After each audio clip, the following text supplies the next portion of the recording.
ઓમ નમો નારાયણ. કાલે આપણે અયોધ્યા રામ જન્મભૂમિ ત્યાં આપણે ભગવાન શ્રી રામની પ્રાણ પ્રતિષ્ઠાનો બહુ મોટો ઉત્સવ છે. તો આપણે બધા ઘરે ઘરે એ રીતે આપણે રામ જન્મ ઉત્સવનું આપણે જે મનાવીએ છીએ એ જ રીતે આપણે ત્યાં પ્રાણ પ્રતિષ્ઠામાં મનાવે એવું જ આપણે અહીંયા આપણે ઘરે મનાવી શકીએ.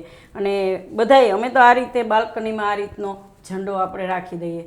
લગભગ બધાએ સોસાયટીમાં બધે આ રીતે રાખ્યું છે અને અમે રાખ્યું છે.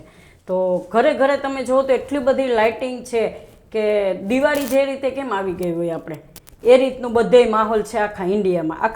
આખું ઇન્ડિયા આપણું એક થઈ ગયું હોય એવું લાગે છે. તો એટલો બધો આનંદનું વાતાવરણ છે એમ.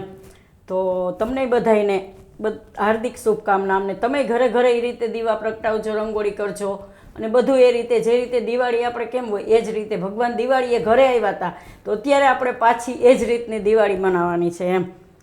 તો જય શ્રી રામ બધાને.